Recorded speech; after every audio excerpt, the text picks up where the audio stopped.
Hi friends, welcome back to my YouTube channel. ಇವತ್ತು ನಾನು ಅವರೆಕಾಳು ಮತ್ತು ಸೊಪ್ಪನ್ನು ಹಾಕಿಬಿಟ್ಟು ಬಸ್ಸಾರು ಮಾಡ್ತಾಯಿದ್ದೀನಿ. ಉಪ್ಸಾರಲ್ಲ, ಬಸ್ಸಾರು ಮಾಡ್ತಾಯಿದ್ದೀನಿ. ಬನ್ನಿ ಇದನ್ನು ಯಾವ ಥರ ಮಾಡೋದು ಅಂತ ತೋರಿಸ್ತೀನಿ. ಇಲ್ಲಿ ನಾನು 3/4 kg ಅವರೆಕಾಯಿನ ಸುಲಿದ್ಬಿಟ್ಟು ನೀಟಾಗಿ ತೊಳೆದು ಅದನ್ನು ಕುಕ್ಕರಲ್ಲಿ ಹಾಕಿದ್ದೀನಿ. ಮತ್ತು ಸೊಪ್ಪು ಸಹ ಅಷ್ಟೇ, ಸೊಪ್ಪನ್ನು ಕ್ಲೀನಾಗಿ ತೊಳೆದು ಹಾಕಿದ್ದೀನಿ. 2 ಟೊಮೊಟೊ ತಗೊಂಡಿದ್ದೀನಿ. ಇಲ್ಲಿ ನಾನು ಮೀಡಿಯಮ್ ಸೈಜ್ 2 ಟೊಮೊಟೊ ತಗೊಂಡಿದ್ದೀನಿ. ಮತ್ತು ಮೆಣಸಿನ್ಕಾಯಿನ ಹಾಗೆ ಹಾಕಿಬಿಟ್ರೆ ಮೆಣಸಿನ್ಕಾಯಿ ಏನಾಗುತ್ತೆ, ಕೈಗೆ ಸಿಗೋದಿಲ್ಲ. ಅಂದರೆ ಎಲ್ಲ ಒಂಥರ ಮೆತ್ತಗೆ ಕರ್ಗೋಗಿರುತ್ತೆ. ಅದಕ್ಕೋಸ್ಕರ ಈ ಥರ ಹಂಚು ಕಡ್ಡಿ ಬರುತ್ತಲ್ಲ, ಹಂಚು ಕಡ್ಡಿ ಅಂದರೆ ಗರಿ, ತೆಂಗಿನ ಮರದ ಗರಿ ಬರುತ್ತಲ್ಲ, ಆ ಗರಿ ಒಳಗಡೆ ಇದನ್ನು ಚುಚ್ಚಿಬಿಟ್ಟು ಹಾಕಿದ್ರೆ ಕೆಲವರು ದಾರದಲ್ಲಿ ಪೋಣಿಸಿ ಹಾಕ್ತಾರೆ. ನಾವು ಈ ಥರ ಗರೀಲಿ ಚುಚ್ಚಿಬಿಟ್ಟು ಹಾಕ್ತೀವಿ. ಗರಿ ಸಿಗುತ್ತಲ್ಲ, ಅದರಲ್ಲಿ ತೆಗೆದುಬಿಟ್ಟು ಈ ಥರ ಮೆಣಸಿನ್ಕಾಯಿ ಚುಚ್ಚಿ ಹಾಕಿದ್ರೆ ಒಂದು ಮೆಣಸಿನ್ಕಾಯಿ ಕೂಡ ಆ ಕಡೆ ಎಲ್ಲೂ ಹೋಗಲ್ಲ, ಆ ಗರಿ ಒಳಗಡೆನೇ ಇರುತ್ತೆ. ಸ್ವಲ್ಪ ಇದಕ್ಕೆ ಉಪ್ಪನ್ನು ಹಾಕಿಬಿಟ್ಟು ನಾನು ಕುಕ್ಕರ್ ಮುಚ್ಚಳನ ಕ್ಲೋಸ್ ಮಾಡ್ತಾಯಿದ್ದೀನಿ. ಮತ್ತು ಒಂದು ಸೈಡಲ್ಲಿ ನಾನಿಲ್ಲಿ ಬಾಣಲಿ ಇಟ್ಕೊಂಡು ಅದಕ್ಕೆ ಶುಂಠಿ ಬೆಳ್ಳುಳ್ಳಿನ ನೀಟಾಗಿ ಹುರ್ಕೋತಾ ಇದ್ದೀನಿ. ಸ್ವಲ್ಪ ಲೈಟಾಗಿ ಎಣ್ಣೆ ಹಾಕಿಬಿಟ್ಟು ಶುಂಠಿ ಬೆಳ್ಳುಳ್ಳಿ ಹಾಕ್ಬಿಟ್ಟು ನೀಟಾಗಿ ಹುರ್ಕೋತಾ ಇದ್ದೀನಿ. ಯಾಕಂದರೆ ಉಪ್ಸಾರಿಗೆ ಇದೇ ಮೇನ್ ಬೇಕಾಗಿರೋದು, ಶುಂಠಿ ಬೆಳ್ಳುಳ್ಳಿ ನೀಟಾಗಿ ಹುರ್ಕೋಬೇಕು. ಇದೊಂದು ಸ್ವಲ್ಪ ಕಲರ್ ಚೇಂಜ್ ಆಗೋವರೆಗೂ ಇದನ್ನು ಹುರ್ಕೋಬೇಕು. ಮತ್ತು ಒಂದು ಕಡೆ ಜಾರ್ಗೆ ನಾನು ಸ್ವಲ್ಪ ತುರಿದಿರೋ ಕಾಯಿನ ಹಾಕ್ಕೊಂಡಿದ್ದೀನಿ. ಬಸ್ಸಾರಿಗೆ ಅಷ್ಟೊಂದು ಜಾಸ್ತಿ ಕಾಯಿ ಹಾಕೋ ಅವಶ್ಯಕತೆ ಇಲ್ಲ, ಸ್ವಲ್ಪ ಹಾಕಬೇಕು.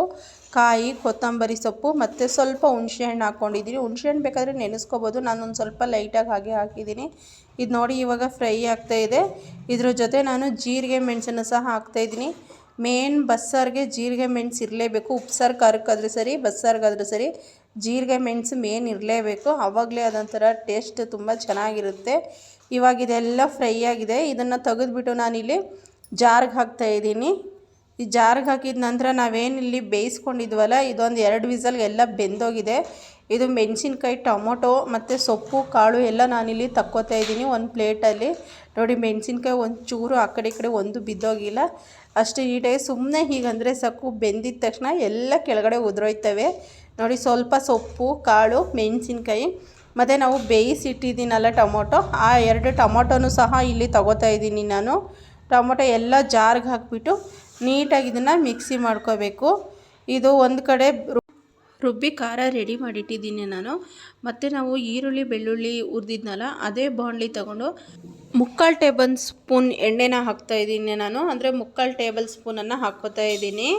ಎಣ್ಣೆ ಹಾಕ್ಕೊಂಡು ಎಣ್ಣೆ ಬಿಸಿ ಆದ ನಂತರ ಇದಕ್ಕೆ ಸ್ವಲ್ಪ ಈರುಳ್ಳಿ ಮತ್ತು ಹಸಿರು ಮೆಣಸಿನ್ಕಾಯಿನ ನಾನಿಲ್ಲಿ ಈರುಳ್ಳಿ ಕಟ್ ಮಾಡೋ ಸ್ವಲ್ಪ ಮಿಷಿನ್ ಬರುತ್ತಲ್ಲ, ಆ ಮಿಷಿನ್ ಒಳಗಡೆ ಇದನ್ನು ನೀಟಾಗಿ ಎಲ್ಲ ಕಟ್ ಮಾಡಿದ್ದೀನಿ.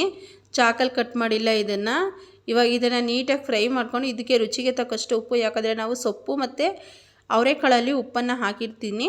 ಅದಕ್ಕೋಸ್ಕರ ಇಲ್ಲಿ ಸ್ವಲ್ಪ ಉಪ್ಪನ್ನು ನಾನು ಹಾಕ್ಕೋತಾ ಇದ್ದೀನಿ. ಎಷ್ಟು ಬೇಕಷ್ಟು. ಉಪ್ಪು ಜಾಸ್ತಿ ಇದ್ದರೆ ತಿನ್ನೋಕ್ಕಾಗಲ್ಲ, ಕಮ್ಮಿ ಇದ್ದರೆ ಬೇಕಾದರೆ ನಾವು ಉಪ್ಪು ಹಾಕ್ಕೋಬೋದು.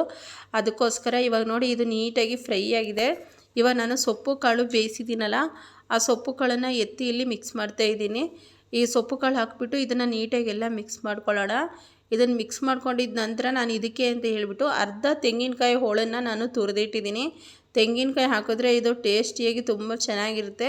ಅದಕ್ಕೋಸ್ಕರ ಕರೆಕ್ಟಾಗಿ ಅರ್ಧ ತೆಂಗಿನಕಾಯಿ ಭಾಗನ ನಾನಿಲ್ಲಿ ತುರಿದಿಟ್ಟಿದ್ದೀನಿ. ಇವಾಗ ತೆಂಗಿನಕಾಯಿ ಹಾಕಿ ಇದನ್ನು ನೀಟಾಗಿ ಮಿಕ್ಸ್ ಮಾಡೋಣ. ತೆಂಗಿನಕಾಯಿ ಹಾಕಿದ್ರೆ ಇದ್ರ ಕೆಲಸ ಮುಗೀತು, ಇದು ರೆಡಿ ಆದಂಗೆ.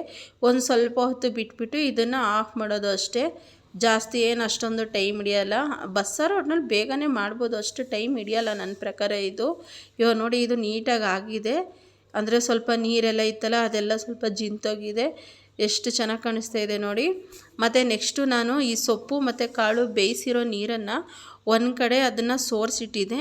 ಇವಾಗ ಖಾರ ಎಲ್ಲ ರುಬ್ಬಿ ರೆಡಿ ಮಾಡಿಟ್ಟಿದ್ನಲ್ಲ, ಇವಾಗ ಆ ನೀರಿಗೆ ಈ ಖಾರನ ಮಿಕ್ಸ್ ಮಾಡ್ಕೊತೀನಿ. ನೋಡಿ, ಇಲ್ಲಿ ಅದೇ ಕುಕ್ಕರಲ್ಲಿ ಹಾಕ್ಕೋತಾ ಇದ್ದೀನಿ ನಾನು. ಏನು ಬೇಯಿಸಿದ್ದೀನಲ್ಲ ಸೊಪ್ಪು ಕಾಳು, ಅದೇ ಕುಕ್ಕರಲ್ಲಿ ಹಾಕ್ಕೊಂಡು ಮತ್ತು ಆ ನೀರನ್ನು ನಾನು ಸೋಸಿಟ್ಟಿರೋ ನೀರನ್ನು ಸಹ ಇಲ್ಲಿ ಹಾಕ್ಕೋತಾ ಇದ್ದೀನಿ. ಇದಕ್ಕೆ ಒಗ್ಗರಣೆ ಹಾಕ್ತಾರೆ. ತುಂಬ ಜನ ಒಗ್ಗರಣೆ ಹಾಕೋದಿಲ್ಲ, ನಾವು ಇದಕ್ಕೆ ಒಗ್ಗರಣೆ ಹಾಕ್ತೀವಿ. ನೋಡಿ, ಇಲ್ಲಿ ನಮ್ಗೆ ಎಷ್ಟು ಗಟ್ಟಿ ಬೇಕೋ ಅಷ್ಟು ನೀರು ಹಾಕ್ಕೋಬೇಕು. ಗಟ್ಟಿ ಬೇಕಾದರೆ ಗಟ್ಟಿ, ಮೀಡಿಯಮ್ ಸೈಜ್ ಬೇಕಾದರೆ ಮೀಡಿಯಮ್ ಸೈಜ್ಗೆ ನಾವು ನೀರನ್ನು ಹಾಕ್ಕೋಬೇಕಾಗುತ್ತೆ. ತೀರಾ ಅಷ್ಟು ತೆಳ್ಳಗಿದ್ರೂ ಚೆನ್ನಾಗಿರಲ್ಲ. ನಾನಿವಾಗ ಇದಕ್ಕೆ ಒಗ್ಗರಣೆ ಹಾಕ್ತಾಯಿದ್ದೀನಿ. ಒಗ್ಗರಣೆ ಹಾಕಿಬಿಟ್ಟು ಇದನ್ನು ನಾನು ಸ್ವಲ್ಪ ಟೈಮ್ ಬಿಡ್ತೀನಿ. ಅಂದರೆ ಅಷ್ಟು ಜಾಸ್ತಿ ಟೈಮು ಕುದ್ಸೋಕೆ ಹೋಗಲ್ಲ, ಒಂದು ಸ್ವಲ್ಪ ಟೈಮು, ಯಾಕಂದರೆ ಅದೆಲ್ಲ ಬೆಂದಿರೋದೇ ಅಲ್ವಾ, ಅದಕ್ಕೋಸ್ಕರ ಸ್ವಲ್ಪ ಟೈಮ್ ಬಿಡ್ತೀನಿ.